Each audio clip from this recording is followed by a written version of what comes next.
మీకు పొద్దున కృష్ణరాజు గారు అని చెప్పి బీజేపీ నాయకులు అంటా ఉన్నా, పవన్ కళ్యాణ్ గారు గెలవగానే ఇక్కడికి వెంటనే వచ్చింటే బాగుండేది అని. నేను కేవలం ఒక ఎమ్మెల్యేని కాదు, మొత్తం ఎన్డీఏకి అండగా నిలబడ్డ వ్యక్తిని.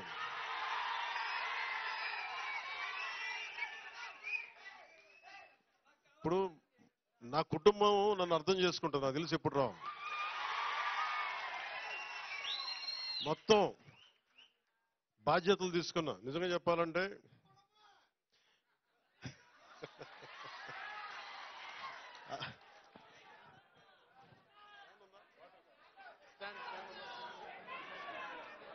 ఇవి పక్క నిమిషం, ఫ్యాన్ లేవు, ఏసీలే ఉన్నాయి, ఫ్యాన్లు తీసేసాం, పక్కన పెట్టేశాం.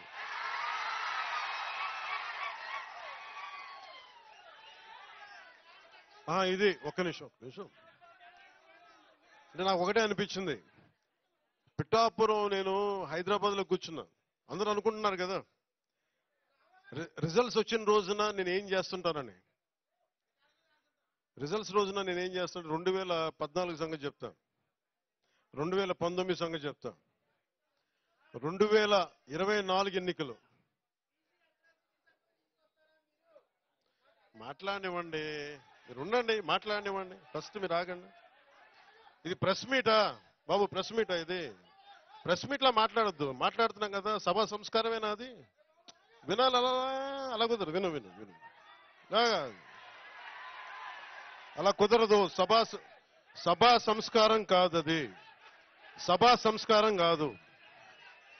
వినాలి మాట. ఏది సభకి, ఏది సభ, వినండి ఒక నిమిషం, ఏది సభ, ఏది అభినందన సభ, అది మాట్లాడకపోతే ఎట్లా, అది వినిపించకపోతే ఎట్లా? ఏదైనా కానీ, ఎవరైనా కానీ, ఏ పార్టీ అని కాదు, ఏ పార్టీ అని కాదు,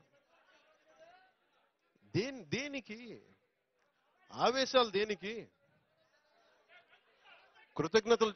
వినండి వినండి బాబు ఒక నిమిషం, బాబు ఆగండి. ఇది ముందస్తుగా కృతజ్ఞతలు చెప్పుకోవడానికి వచ్చాం. సమస్య ఏమైపోయిందంటే పవన్ కళ్యాణ్ అనగానే అందరికీ అలుసు చులకన అయిపోయింది.